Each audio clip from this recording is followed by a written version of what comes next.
So many of you have been asking me to bring a sports journalist, and I'm delighted to welcome Richard Barrett from the Pundit here today to talk to you. For those of you who don't know anything about it, it's one of Europe's fastest growing sports media websites, reaching about 8 million people on social media every week. It was founded by Richard and his colleague Ross O'Dwyer, who are both University College Cork graduates. And late in 2013, they took part in this UCC Ignite programme, which is basically an incubation for start-up businesses. That's how they were able to start the business. And a year later, Pundit.com was named the Bank of Ireland Ignite Business of the Year. It now employs 14 staff in Dublin and publishes 1,000 articles per month. Richard's going to talk to you today about how to build your own portfolio brand in order to stand out in what is becoming an increasingly crowded playing field. So give him a warm welcome. First off, thanks very much for taking the time to listen to me. Hopefully it'll be somewhat worthwhile. Today, I suppose, as Mary said, I'm going to speak about our journey so far at Pundit Arena, but how to create your own brand. Unfortunately, sports journalism, and unsurprisingly, is an incredibly crowded marketplace because people are passionate about sports. And Pundit Arena, for those who don't know, was set up or born out of that passion. So back in November 2013, myself and Ross O'Dwyer, my co-founder, we ran the UCC Ignite program, which is a business innovation program. Essentially, you have 6 months to build a business, and you get given a couple of grand to build a business and a bit of mentorship. And if the business works, then great stuff. But if it doesn't, you'll have learned a lot through the experiences of trying to build a business. So I applied for the Ignite program back in June 2013. So previously I'd come through UCC. Don't hold it against me, but it was sports studies and PE. So I studied that for 4 years. I wanted to get paid to play sports. I wasn't good enough to do that, so I thought as a PE teacher that was some way of doing it. So I got involved in PE teaching, and unfortunately I got injured and I hurt my legs. And just a freak accident, and I was playing a lot of sport at the time as well. I played soccer and GA, but I ended up in a wheelchair all of a sudden. So next, I was this really active person, playing at an okay level, playing all the time in training, and in a job that involved a lot of physical exercise as well. But unfortunately, through that accident, I was unable for a couple of months to, walk, essentially. So I was left with a difficult situation. Obviously people get down in situations like that, and I thought to myself, look, what can I do here to turn this negative into something positive? I had always been passionate about sports. English was my top subject in the Leaving Cert, got the A1, the whole lot, but just never really, decided to take the plunge and go down the journalism route. Although it was the third choice on my CAO, I'd gotten my first choice, so I never got it. And I was left with a lot of this spare time, and I said, look, geez, I can really use this opportunity and leverage it to make something more of myself now, or else I can just, get depressed and go down that kind of road. So I decided to set myself a roster, and I said, look, I'm going to start writing here now. I'm going to start writing about sports. I know I'm capable of writing about sports, but this has given me an opportunity where I have a lot of spare time to do so. So I decided to start writing and reaching out to a number of different publishers, and I found that jobs in sports journalism just unfortunately aren't plentiful. So it was difficult for me to get a job. So I was left with the decision to, either can all this in or just go and try and create the job myself. So I remember staying up, and thankfully a lot of people have been through a lot of the problems I would have faced in terms of trying to set up a website previously. So I literally Googled, how do you set up a website? Overnight I stayed up, set up a website called sportiseverything.com. And essentially what I wanted to do was enable sports journalists to bring all their content together and reach a number of fans and just get their work looked at, because I know, and you can probably relate to this, you write a really, really good piece but probably 10 people read it, and unfortunately that can be disheartening and demotivating for a lot of people. So I applied for the Ignite program, and the guy who was running the program at the time, Eamon Curtin, said there's somebody on this program who's also applied and is doing something similar to you. So on the first day I came into a scenario like this, and we sat down and we said, this is my business idea. And lo and behold, he had the exact same business idea. We wanted to channel the passionate nature of fans and just create really, really good content. So I was left with a decision. I could go in one corner of the boardroom and him and the other and hide their homework from each other, or we could save time, energy and money and decide to set up a website. And thankfully after a week we did. So Pundit Arena was set out based on the fundamentals that people are passionate about something, and if you're passionate and articulate enough about something, it doesn't matter what your reputation is or how many years in the industry you have, you're capable of creating good content. So Pundit Arena was born on good content, and we set about building a site, and overnight we spent €65. We bought a team and we launched Pundit Arena, and that €65 team would go on to get us to 1 million users. So throughout that period there was a number of twists and turns, and although sports media wasn't as crowded as it is now, it was still very difficult for us to compete with the likes of an RT, Sky Sports and some of the smaller brands as well.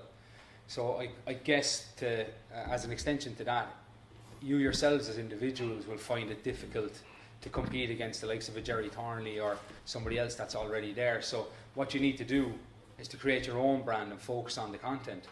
So what we decided to do was just make sure that every piece of content was edited, every piece of content was original, and every piece of content was something that people would remember. And little by little our usership started to grow. So unfortunately we only got about 368 people read our stuff on the first month.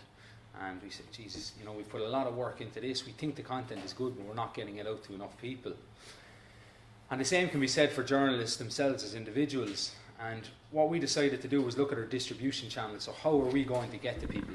So the Irish Independent, if they printed the best piece of paper or the best piece of news in Ireland, which is unlikely, and they left it just here in this lecture room, then the max amount of people that can read that content is going to be the people in this room. So half of the people in this room probably aren't interested in what they're writing, and another half probably aren't interested in sports. So straight away our market is very small, and that was one of the major issues we had at Pundit Arena. So we set about raising some cash, and we focused on distribution channels. We really doubled down on social media, and my advice to you as individuals starting off in journalism is to focus on building your own brand. I see it myself with, we're hiring at the moment, and one of the criteria that we have in our hiring process is whether this person has a social following, whether they have clout, whether they can actually give us access to another audience.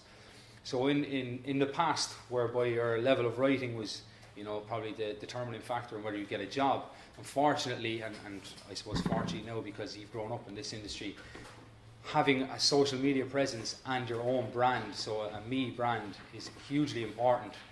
One example I'll give you, a friend of mine plays soccer professionally, and he was told to go and buy Facebook followers because his contract with Sunderland was coming to a close. And his agent told him, if you can buy Facebook followers, I can get you an extra few thousand quid a week in your wages. Because from a company's side, a company's perspective, you're giving people access to more and more eyeballs. So as one piece of advice I'd give you, and it's something that we're really pushing, is build up your own individual brand. Be present on Twitter, although it's had its struggles. Be present on Facebook and all social media. And it might sound like nothing revolutionary, and people have said this to me before, but believe me, as an employer, we see a lot of CVs and people fall down because they don't have a Twitter, they don't have a LinkedIn, and they don't have their own Facebook page where they can distribute their content. And it is a huge, huge factor in us determining whether to take somebody who's really good at writing or somebody who's a good enough journalist but has a big following. And you'll find that yourself. So what I would say is focus on that. And to bring that into the Pundit Arena story, we started to focus on a number of different things. One of which was doubling down on Facebook, but another was just getting our brand out there. So I'll just skip forward here. We wanted to understand who we are and how we could make ourselves different. So for Pundit Arena and for you as individuals, there's no point writing about Seamus Coleman or a number of the other stories that will be published everywhere. You need to find that niche. You need to be different, and you need to create a memorable piece of content that people will never ever forget. And for us, we looked at MMA, which is mixed martial arts, from Conor McGregor, etc. And this was 5 years ago. We looked at that sport and how it was rising. There were no brands involved in it. The images of men beating each other up in cages and blood everywhere was just something that brands would not go near. But we took a bet that this sport was going to expand massively, and thankfully Conor McGregor would end up playing a huge part in that. And that helped Pundit Arena establish itself as a credible brand. So we focused on 4 sports. It was football, rugby, GA, MMA. So what I would suggest to you is focus on some niche or some area of sport and specialise in it. Because if you can become a specialist in a certain area, then it'll give you a massive advantage. The way we've built our company, to give you an insight, it's no longer just people covering every single sport. We've a head of rugby, we've a head of GA, a head of MMA and a head of football, and they're our specialists. They do the feature interviews in those sports. Yes, they may have to dip into other sports from time to time, but being able to focus on one core sport and making that your own is a huge advantage. They always say to improve your weaknesses, but for us it's all about focusing on the strengths. So this week we will have brought in a golf writer for the Masters, and Chris Keller is his name, so you'll see his stuff. And Chris is brought in solely because for a fixed term over the next few weeks, golf is going to be at the front of every Irish sports fan's minds, so we need a golf writer. So with Pundit Arena, we decided to focus on 4 sports, and we started to get a lot of traction in those. We started to create really unique pieces of content. I remember some of them was like Wrestling Wednesday, so every Wednesday there'd be a wrestling piece. I don't have an interest in wrestling, but people did, and people came back every Wednesday. So the regularity and the dependency of us being able to deliver that content at a specific time every week helped to create daily habits in people's mindsets. So what I mean by that is, if we have we look back at great moments in European football, and every Monday we put out a piece in great moments in European football. We can track analytics and we see people come back for that specific piece. So from your own brand, if you can create these unique insights, once you hook somebody in with one piece, they'll keep coming back for more, and that's how you create your own brand and build your brand. And once you start to invest massively in that rock and that becomes your sport, you can start to widen it out to others, and it's incredible the amount of opportunities that will come from that. So as you can see there, we've Conor McGregor, and this won't load here, sorry, 1 second. Don't know why that won't load. Is that the Wi-Fi, is it, or is it Yeah, I'll just check there now, sorry. Anyway, I'll continue. So I'll actually open the site so it's front of mind.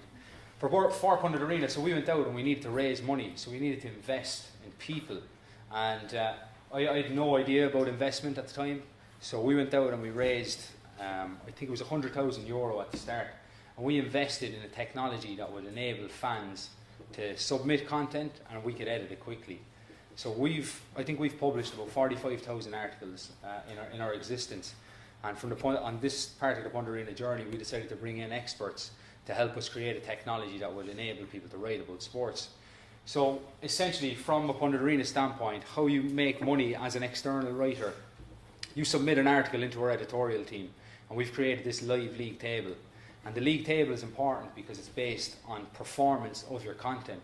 So going back to my earlier point, it doesn't matter what your reputation is or how many years you've been in the business. For us, it's all about delivering really good premium content.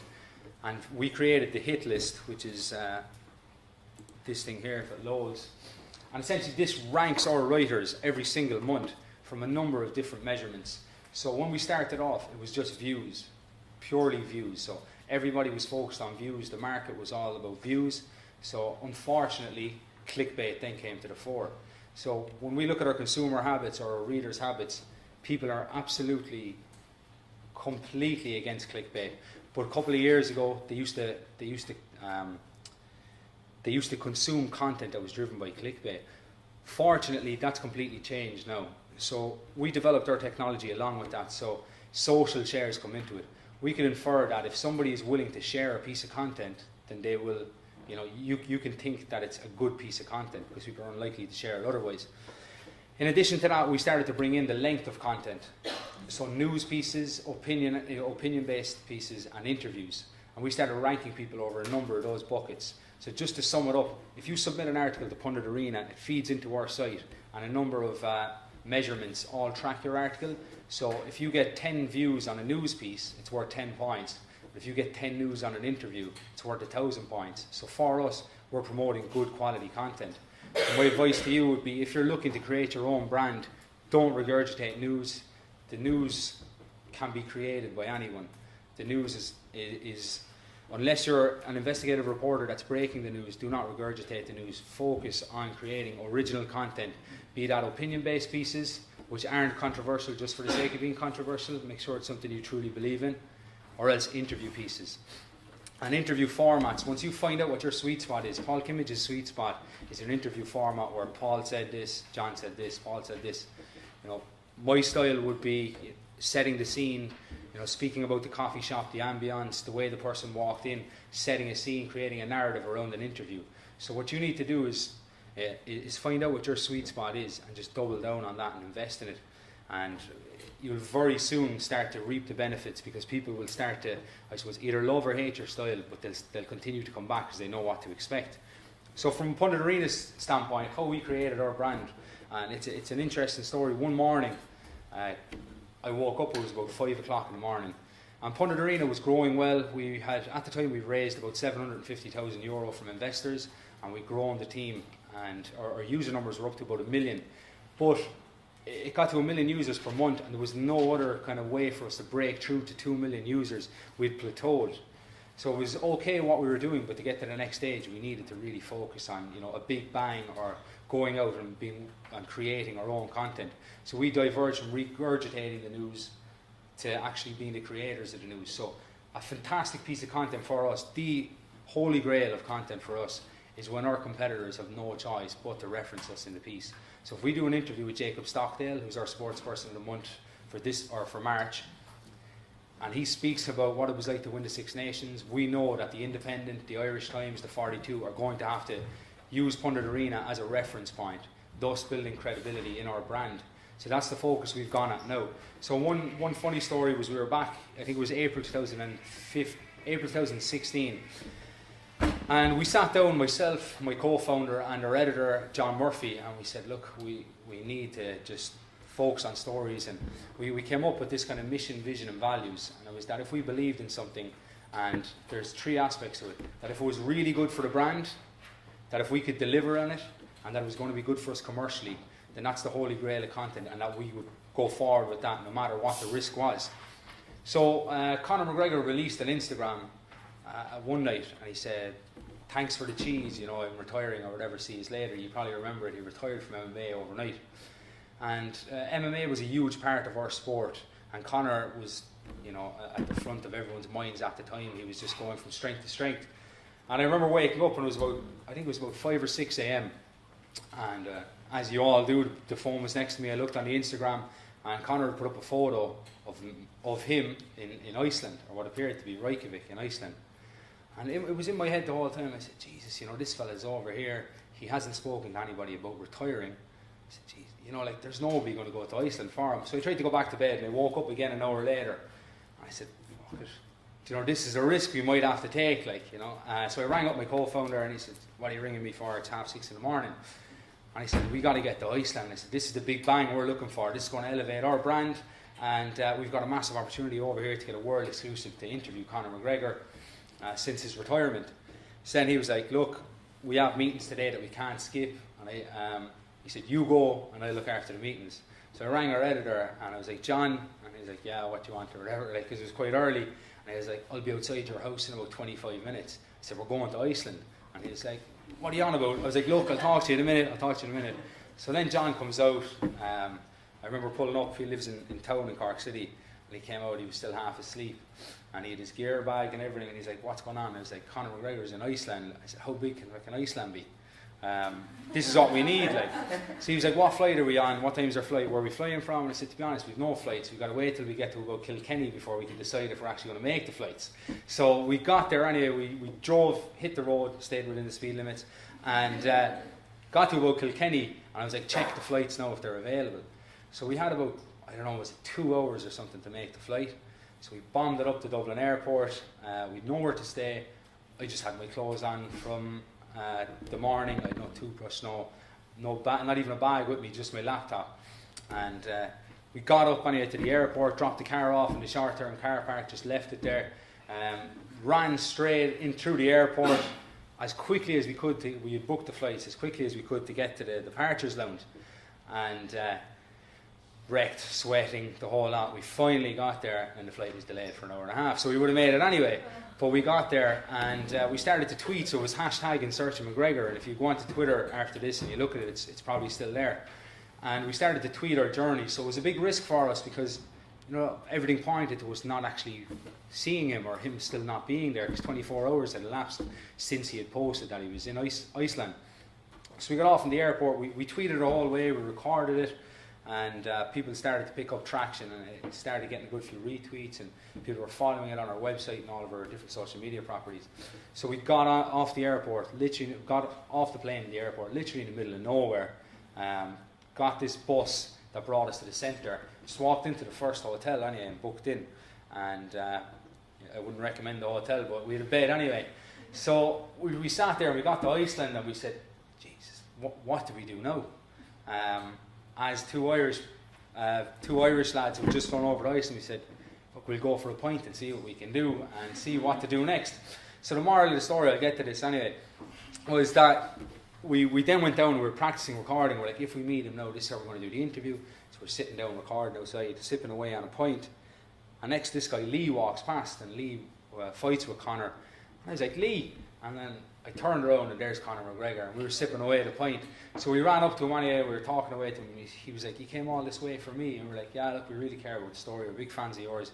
We're a new brand, we want to get this exclusive. And he said, yeah, no bother. We did the interview with him. The interview itself was average enough now looking back. But he gave us access to their camp the next day for training in Iceland and all that. That video completely blew up.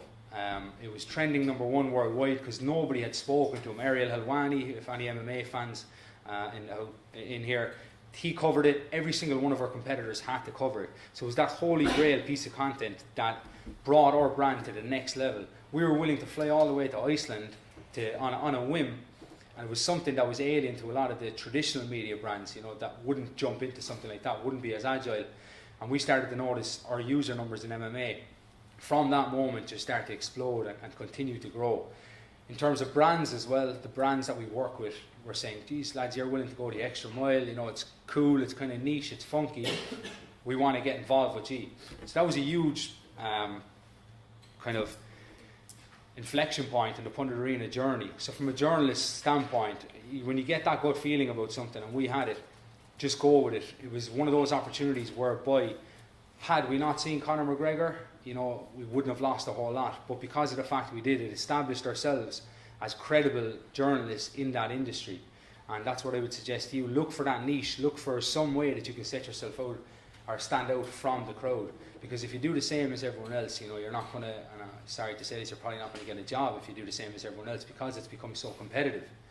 What we're looking for at Pundit Arena, and as I said, we're hiring, so we'll take any CVs you want to send on and stuff, but someone that's different, somebody that's gone the extra mile and that really cares about their respective sport. So that was part one of how we built our brand. And then the number two for our brand was, we were over at the Euros, and I'll wrap this up then because I know you're caught for time. We were over at the Euros, and one of the lads was working for us. I'd flown back. Brian Barry was his name, and he said, Rich, I'm after getting this video that I think you like. And I said, Brian, I'm just after flying back. Can I ring you in the morning? Just put it out. So Brian puts out the video, and he rings me. He said, did you check how the video did? And I said, no, I'll have a look there. So there's about 20 minutes gone. The thing had 1,000 shares. It was Mick Constantine with a red ukulele singing Taking Over France for the Euros. So we said, geez, this is completely blown up. What are we going to do as a media brand, as brand Pundit Arena? So we got some advice from people in the industry, and they said, you've got to find this guy with the red ukulele walking through France, and you got to get the rights for this song and promote it. So long story short, Brian found him in a bar somewhere. We got Mick back to Dublin, and within about 36 hours we ended up in a music studio that Hosier and Muse had used. And I can't sing to save my life, but there were short backing singers, so we had to go backing singers for the song. And then we recorded the song. We said, Mick, we're going to do this for charity. We're going to give all the money to Special Olympics because they had a big trip coming up, and we're going to do everything we can to get this to #1. So we decided to record the song professionally, and we posted it. And I remember being over in Leon, I think it was, and we knocked Justin Timberlake off the charts, and we were #1 in Ireland for 3 weeks. Mick had gotten it, Pundit Arena brand had elevated. So my whole point within that story is that these niche, these little small nuggets or these opportunities are the ones that are going to, I suppose, lay out the career for you. If you continue to do the same that everyone else is doing, or if you're continuing to do just a regular generic match report, it's going to be extremely difficult to stand out from the crowd. And from a Pundit Arena standpoint, we don't publish match reports. So we weight our content based off opinion-based pieces and interview pieces.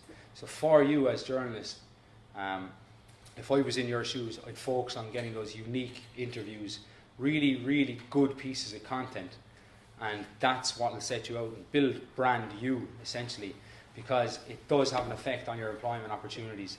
Build your own brand as much as you can, because it's one thing, brand equity in yourself, building that value, will stand to you for the rest of your career. And that's what we found with Pundit Arena. So when people come to work for us or with us, we try to build up their individual brands, because it's the collective that will accelerate the Pundit Arena brand. So Pundit Arena, just to finish off, I'll take some questions now, because hopefully that'll give you a lot more value. But we're still growing, and as I said, we're hiring 5 positions, 4 of which are in written content. So if anybody's interested, send me an email at richard@punditarena. The second reason I'm here is that we're partnering with Vodafone X. So each year we hold the Pundies, which is the Pundit Arena Awards, and we nominate articles of the month, and they all go forward for article of the year and then a pundit of the year. So with Vodafone this year, we've set up a competition around fueling your passion or powering your passion. So if there's an area of sport that you're interested in, I would like you all, if you're interested, to send an email to richard@punditarena.com, my email, with the subject line Vodafone X and your article. Because if you were successful, it'll go to our judging panel, which consists of Emmett Ryan from the Sunday Business Post, John Murphy from our team, Rob Hartner for Sport for Business, and a number of other journalists. And we'll select the article of the year, and you'll get awarded Vodafone X Pundit Arena Journalist of the Year. You'll also get €1,000 cash, and we'll give you a really nice art piece based around your article as well. So Vodafone X, if you're interested in writing about something that's that you're really passionate about, then please send me the article, and I'll ensure that you enter the competition, because we're looking for the next best journalist. Part of the prize is also spending 2 weeks internship with Pundit Arena. I think something like 75% of people that we've taken on internship have gone on to work with us in paid roles, one of which is Joel Slattery, who came through this course 2 years ago. So if you've any questions at all, please just ask. I'm here to help you in any way I can, not just today, but moving forward as well. So cheers, thanks very much. Okay, Richard, thanks very much. Any questions on that? Yeah? No budding sports journalists here. Yeah. Yes, Grace, Marissa. Yeah. You mentioned there to really focus on one area, and I suppose a lot of us who work in freelance have always been told the more you're diverse, the more you can cover GA, rugby, whatever it is, the better your job opportunities. So why is it so important to focus on one? For us, so you have to have an overall knowledge, without a doubt. The more flexible you can be as a journalist in terms of the sports you cover, but also being able to, work in multimedia, image, video, audio, written. That's usually important. For us, it's a given that someone can cover a number of sports. The determining factor and what makes them different is that they can specialise in one. So, sorry if you came across wrong. Be able to speak about a number of sports, but make sure you're one of the best at one respective sport, because that's what will set you apart. You're probably cutting down your job opportunities by focusing in just one. So make sure you have an overall understanding of a few, but just really be really good at one. And that's the way we've built our team through Cian Mcmann, who's our head of rugby. Cian may have to cover GA next week or this Saturday if somebody's sick, but Cian's primary role is head of rugby. So that's why I'd say focus on one, because we're hiring 4 people in content at the moment, and each one is a specific sport, and that's how we're getting employment. So when I say this, it's just from my experience. It's not always going to be right. It's just from the Pundit Arena side of things. So hopefully that helps.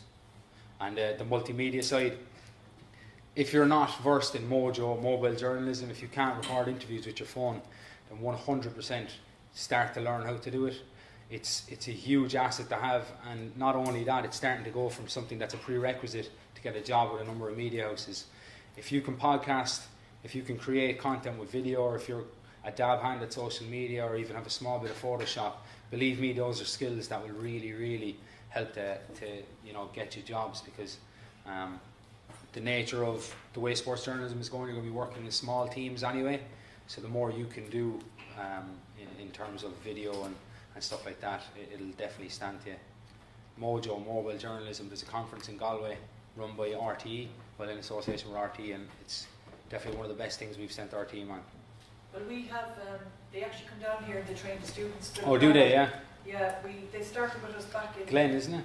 Glenn, Yeah, well, that's the big conference, but they needed a whole team of journalists to cover all the elections, counts, when the election was on in 2016. So they came and they trained a group of the masters in BA class, and he's doing it again this year. And if you do that, it's open to them if they want to do it. Yeah, definitely recommend it, anyway. Yeah, it's really, I'd agree with you, definitely. David, have you a question? I do, yeah. Huge respect for building your brand the whole way up and everything. And yeah, do have some great original stuff. I just ask you, what's the original content right there on the screen? That's the headline. So it was. This one here is it's an interview. What's original content there? Do you know what I mean? That's an interview with Joe Carberry. That's here Sean Mcmann, that you have done yourselves. Okay, fair enough. But you do a lot of other stuff that's kind of you'd spoken clickbait and stuff like that. Like that Ronaldo clip there now. It's like watch Ronaldo score. It's video from somewhere else. Do you know what I mean? Like, yeah, no, it's I'd not agree. Completely original either. That one's not. Everything can't be original. Yeah. Without doubt. Unfortunately, the way sports fans are, if we focus just entirely on this section of our site, so long reads, then we're not going to be able to form daily habits in our users.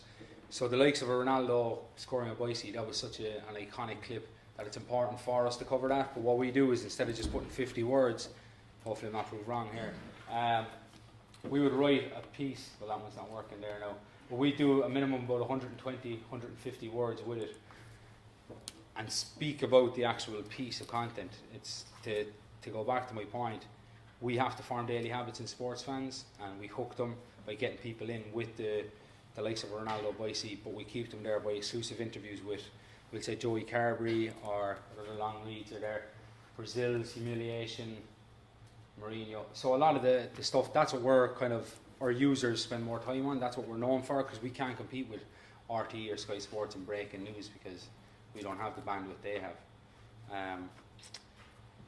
What else? Hang your heads in shame. Matt Williams slates. I don't even know what one that is, but that could be an interview that we've done with Matt Williams over in the UK. So rugby in the UK is our biggest performer out of all the sports. But no, going back to your point, it has to be a mix, but we focus entirely on promoting the original side of stuff. So on our Facebook and social streams, stuff like that, we put money behind expanding those. With kind of citizen journalism and all that kind of happening, is everybody who works with you journalists, or are they just bloggers or what? And as well, another question is, are your main competitors actually Sky Sports, the Independent, or are they Balls Ali or Joe Ali? Are the websites or the newspaper? No, for us, so we've gone through a massive transition. We set up punditarena.com and we focused on driving people to the website. But the habits changed, so then we focused on just Pundit Arena. So we've the trademark of just Pundit Arena, the brand. So we acquire broadcast rights. Balls, Sports Show, 42, these people don't. So what we do now is we create documentary style content that's put out on TV, that we create content for air.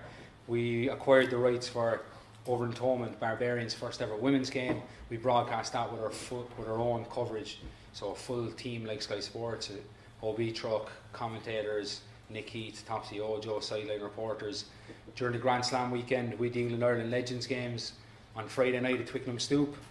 So we broadcast that. So where we see ourselves, and this is what we work on a lot, is we see the likes of Sports Show over here, bench warmers probably way over there, Nev and them, and then Balls are somewhere in the middle.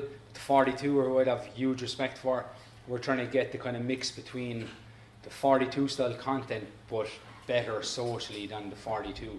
So the 42 are great in terms of creating original content and exclusives. They struggle on social, but we try to get ourselves to about around the 42 or the Sky Sports model. So for us, it's about the brand, whether you interact with the Pundies, which is an offline event, or through a broadcast and streaming, or through an article. So the website is no longer the first port of call for a piece of content.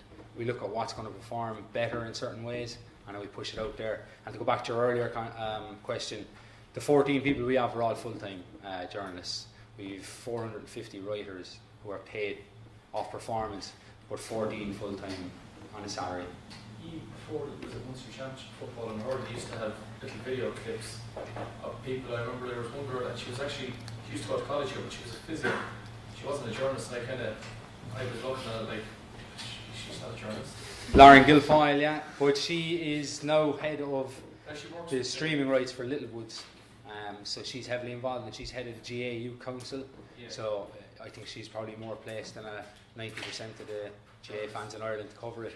So we were the first to do those fan videos outside the stadiums and did really well. AIB sponsored them and Bank of Ireland sponsored them then eventually. So it's all about multimedia Were content. they again, Richard? When you say stand videos, they were... So we'd go outside a stadium and we'd record it, and Brian Barry would have the Pundit Arena gear, Lauren Guilfoyle would as well, and a microphone, and then we'd interview fans about what they think, and then afterwards, so we'd repackage it, put it out before the game, and then after the game we'd get the responses, reaction. Okay. So we do that, we did it at Twickenham, we do it throughout the UK for rugby as well. Yeah. Just, Okay. Yeah, just on that point, is it the journalists themselves that edit the videos, is it? Everything is edited internally by us, so our brand is first. So you submit stuff and then we can edit it whatever way we want. So videos, I mean, we reject about 75% of articles sent into us. Simple mistakes like people not proofreading or typos in the headlines. And we know that if we have to spend 10-15 minutes editing their first piece, if they're going to send in 20 or 30 pieces, it's just not worth it. If people aren't willing to review their content before sending it into us, then we can't. So we edit everything. We have to ensure that it gets full sign off either from our editor or the respective people within the organisation. Okay, Ethan. Yeah, first there, yeah. Or Jerry, Jerry, yeah. say when you're covering say, a big game, now, say like the All-Ireland final last year, you obviously assign a team to it, would you? So what's your line of like say, right, this is what we have to get done, this is who's doing this, who's doing that, and like in terms of how many, the days after will you still be covering it, and you just want quantity over quality, or how do you work that? It's like a fire, so we look at, we always use the analogy of a fire, so there's certain things that occur in the sporting calendar that you just need to keep throwing wood on, because it's going to keep going and keep going. You need to get that fire as big as you can. So in All Ireland Day, we just keep throwing content at it until people stop reading it, and that's the reality. So we're accredited by the GAA. There's only two online sports brands in Ireland, us and the 42, that are accredited fully from the GAA. So we get access to recording the videos around Croke Park. We also get access to the press box where we cover it all. So what we do is we make templates. So a template in terms of what our plan is for a specific event.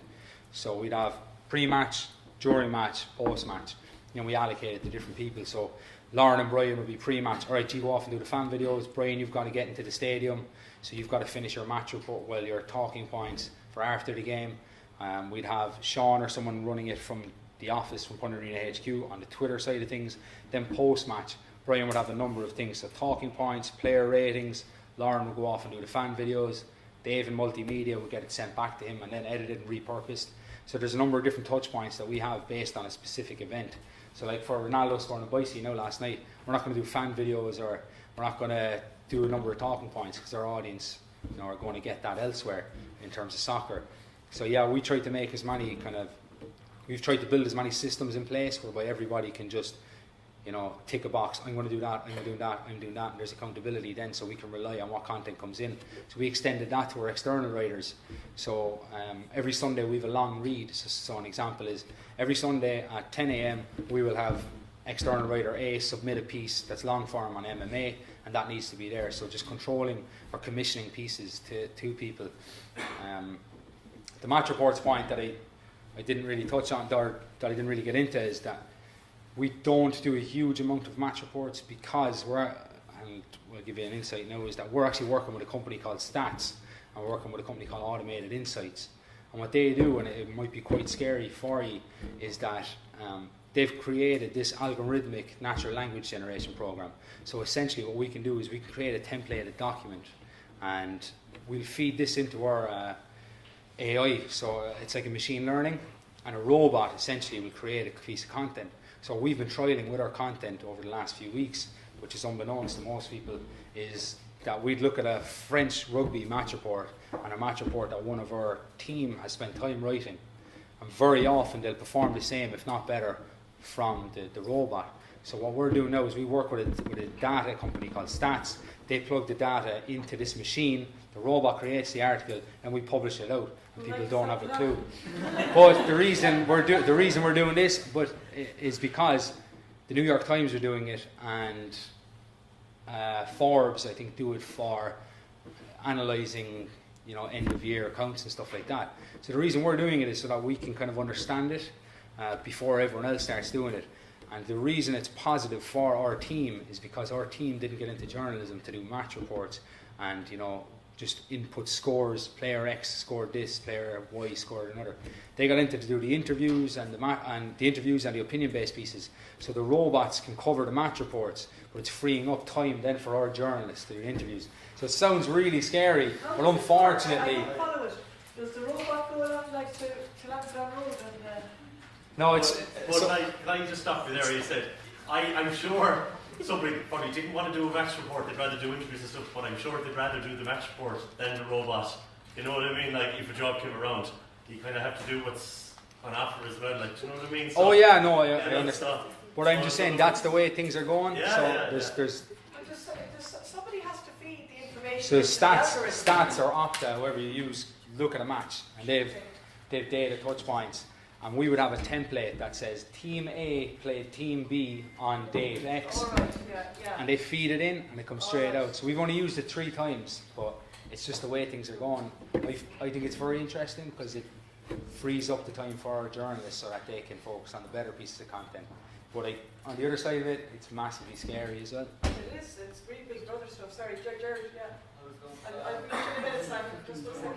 Yeah. So what degree would you like prioritise the social media following now? Like, you know, if someone had a really big social media following, they were an average writer, like, you know, from a credibility standpoint, like, would you not say it'd be better getting a really good writer, you know, rather than the other vice versa? If someone can't write, we just won't take them. Like, you know, that's unfortunately that's the way it is. I mean, I can't sing, so I'm not going to be a singer. You know, so. Well, I could say if they could write, but it wasn't really.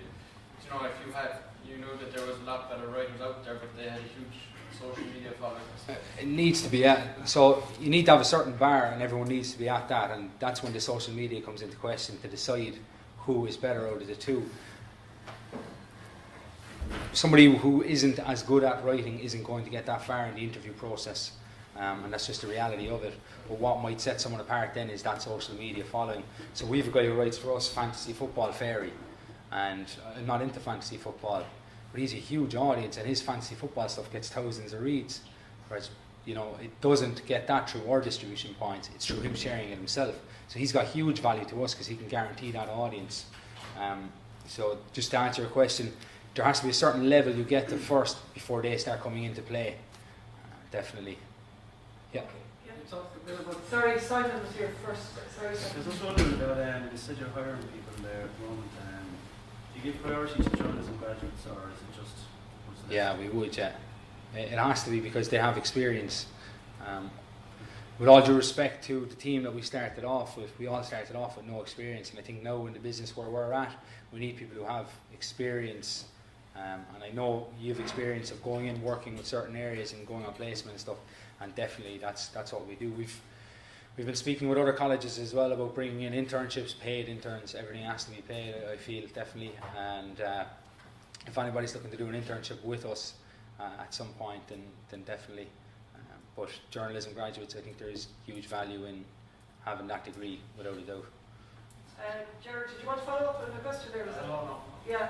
Yeah, Sean. my question is about, and if it's confidential, you can kill it, right? But who's paying you? What's your revenue stream? Where does it come from? And who would be your top 3 or 4? Money. I knew they'd get around to the money. Where does the money I presume there's money coming somewhere. It varies. So, like, essentially what we do is our audience, we monetize our audience and we monetize off the brand. So I'll give 3 examples. So we work with AIG. So AIG, the insurance brand, remember they used to sponsor Man United. So we work with AIG.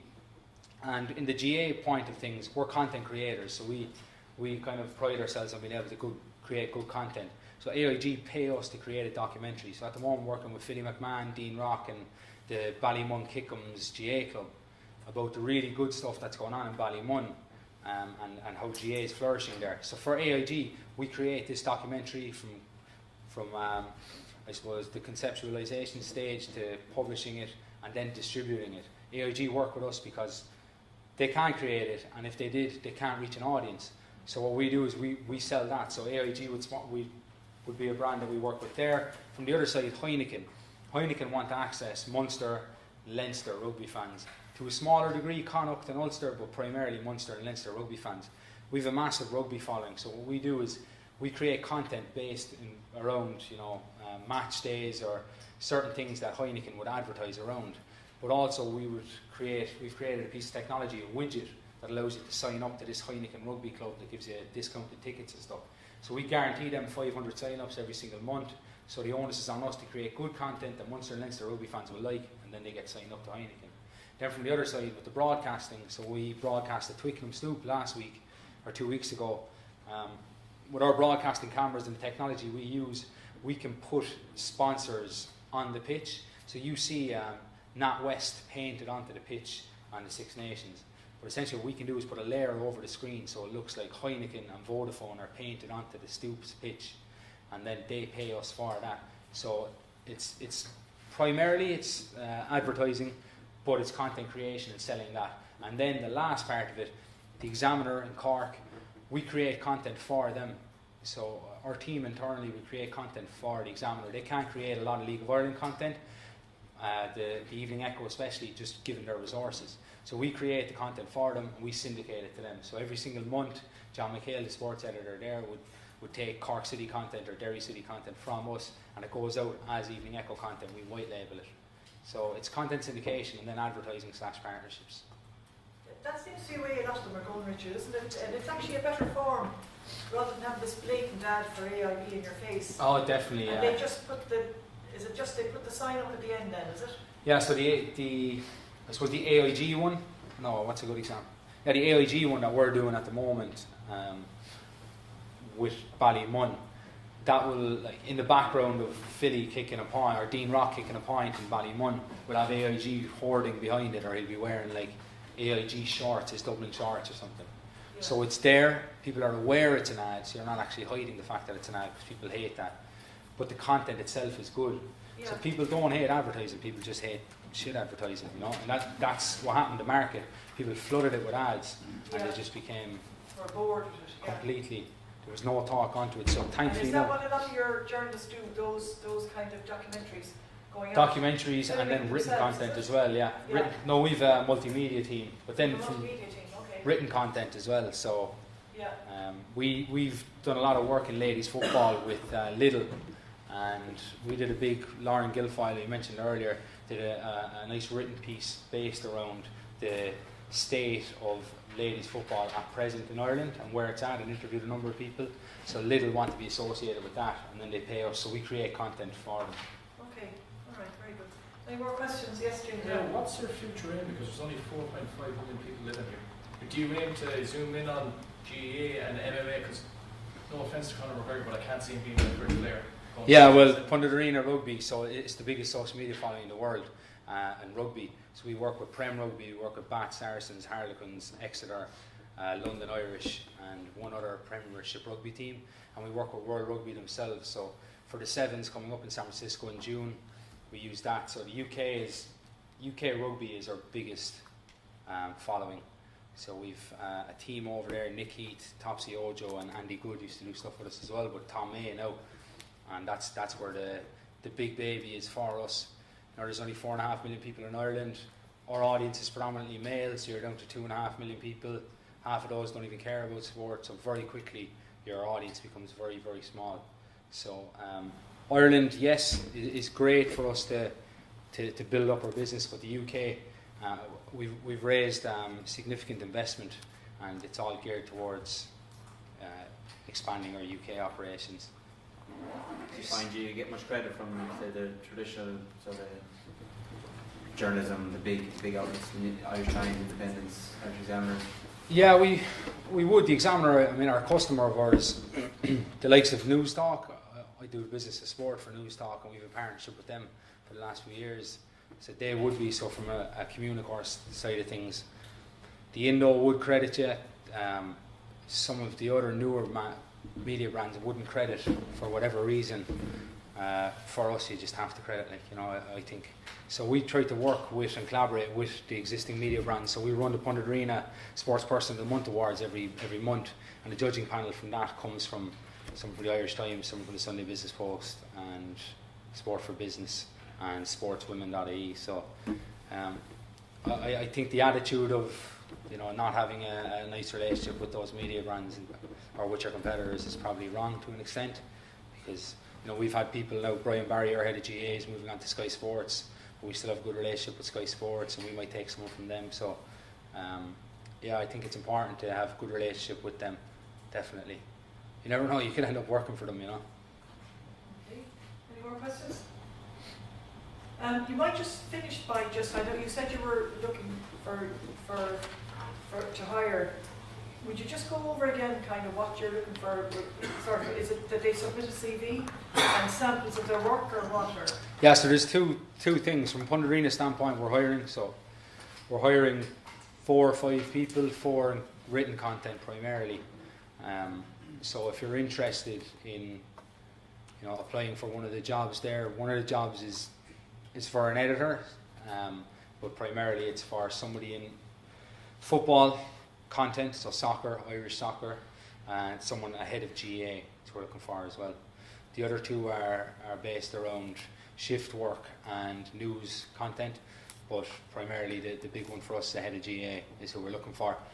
So if you're interested in that, you can send a CV to contact@punditarena.com. Contact. Yeah. Always go with a cover letter. Always do something to make yourself stand out. We get an abundance of CVs, but it's always the ones with the cover letters that you look at. You seem to discard the others because, sorry, but most people's CVs look the same.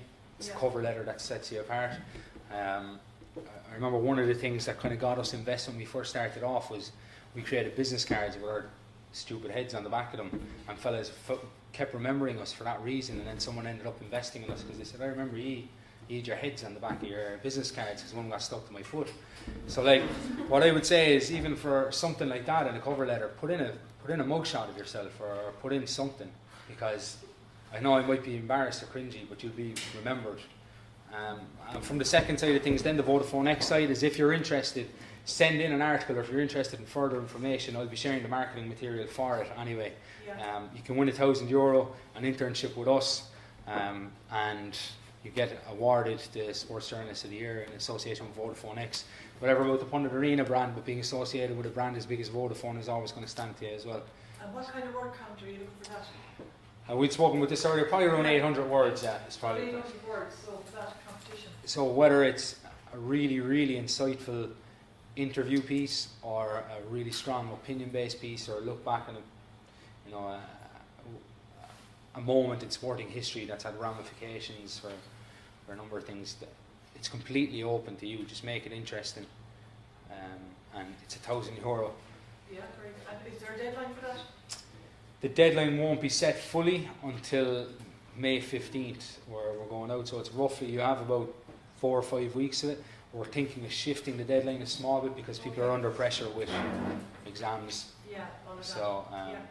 we're, as I said, we're quite flexible anyway, but before the end of May, ideally. Okay, Richard, that's really interesting. I have to say, I'm very intrigued with your algorithm. And, Do you know any robots looking for a job?